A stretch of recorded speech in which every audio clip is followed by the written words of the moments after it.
सबसे पहले मेरे जितने भी दर्शक हैं आप सभी को नमस्कार कहना चाहूँगा। तो आज हमारे जेआरएल मॉनेस्ट्री में हिज एमिनेंस प्रोफेसर समदों रिम्पोचे जी के जन्मदिन मना रहा है। तो मैंने इसके दौरान एक वीडियो लिया हूँ, तो मैं आप सभी को दिखाने का प्रयास करूँगा। तो आप लोग ज़रूर देखिए।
जी 용기 기회시 니들 마음부터 친구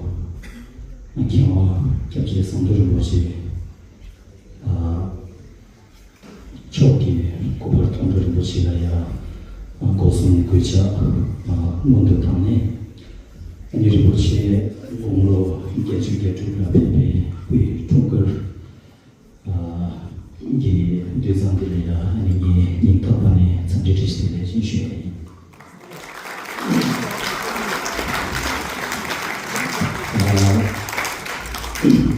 아니 내가 자식 나인데 중걸 순수해야 시규장에 아니 겹치게 주시오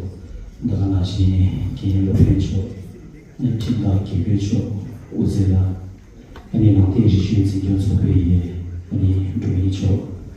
내가 나시 기간수의 다상 리베주의 로티 기계나봐 아니 로투 저 요나야 아니 생기다 아니 디스트리뷰션이 그린데 니 직진이 쇼를 하는 가세 아니 장소에 모두 가면서 제가 믹스에 다디 제시를 좀 해서 이나야 다니 हिंदी के थोड़े यानी कांटों तो ची सिखा शी जिशुए की बेसुशुए नहीं आज जैसे आप सबको पता है कि आज हमारे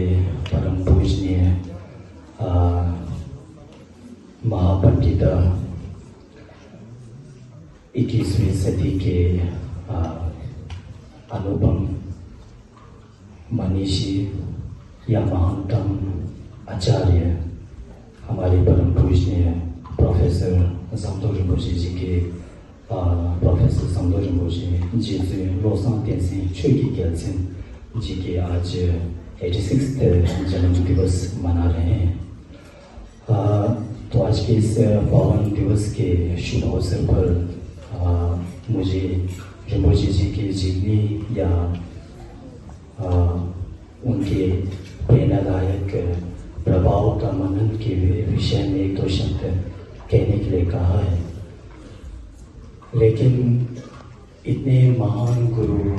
इतने अत्यंत ज्ञानी विचारक और दार्शनिक और महाविज्ञान जैसे महागुरु के बारे में बताना मैं अपने आप में या उचित या योग्य नहीं समझता हूँ और मुझमें और यह संभव ही नहीं है कि मैं इतने महान गुरु के बारे में एक दो शब्द आप सबके समझ में रख कह सकूँ फिर भी मैं अपने आप को भाग्यशाली समझता हूँ कि आज उनकी इस जन्म तिथि में उनकी जो जीवनी है जो महान जो समुद्र रूपी जैसा महान जीवनी में से एक दो बूंद कहें मैं आपके समक्ष रखने का प्रयास जरूर करूँगा तो इस शुभ अवसर के लिए मैं आप सबका बहुत बहुत शुक्रगुजार हूँ रिम्पोचे जी का जन्म सन 1939 को तिब्बत के पूर्वी क्षेत्र जोल नामक स्थान में जो तिब्बत के खम क्षेत्र में स्थित है वहाँ उनका जन्म हुआ उनका पिताश्री के नाम श्री को गोम्बो सोनामना थे और उनके माताश्री के नाम श्रीमती पेमा खंडोला थे रिम्पोचे जब 5 वर्ष के उनका आयु में जो उस क्षेत्र के जो प्रतिष्ठित जो गुरुजनों ने उनको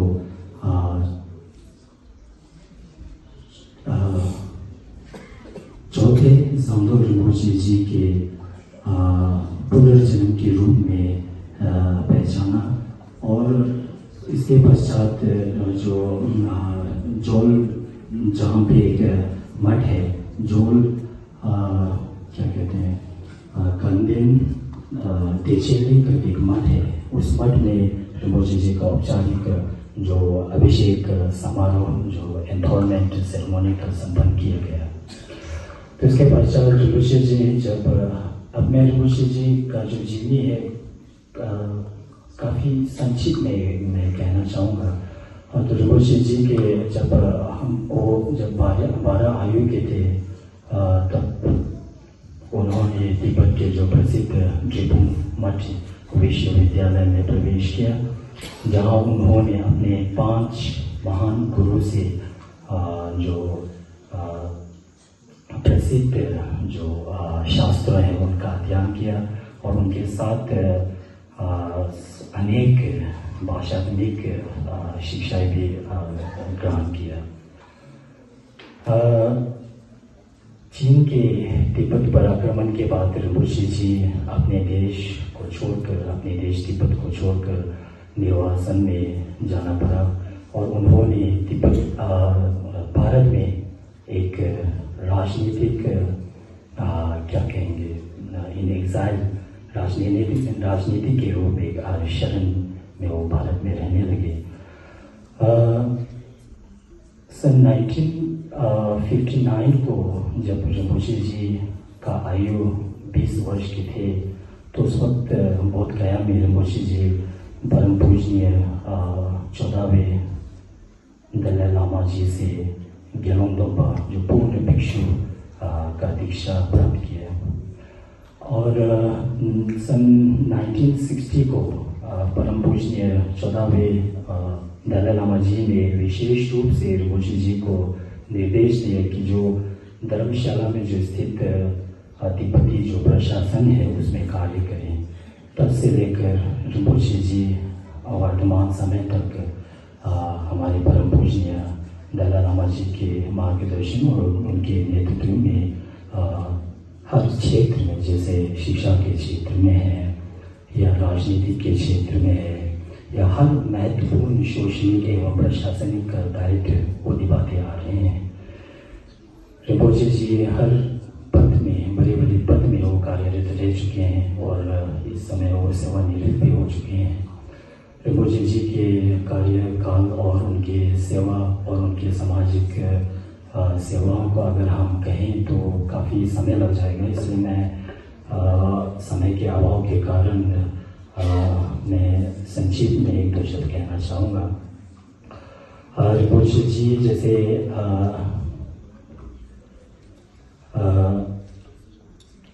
हर समय ऋषि जी अब क्या कहें, जैसे वर्तमान समय में ऋषि जी अभी परम पावन दलाई लामा जी के प्राइवेट ऑफिस में कार्यरत हैं और मैं समझता हूँ कि ऋषि जी न केवल एक क्या कहेंगे विद्वान बौद्ध आचार्य हैं, बल्कि वे एक ऐसा नेता भी है जिन्होंने जीवन भर अहिंसा और सत्य और करुणा के सिद्धांतों को अपने व्यवहार में उतारा और उन्होंने निर्वासन के जीवन में होते हुए भी तिब्बती जो निर्वासन में रहते हैं उन लोगों को अपने शिक्षा और संस्कृति की मशाल को भी पूछने नहीं दिया।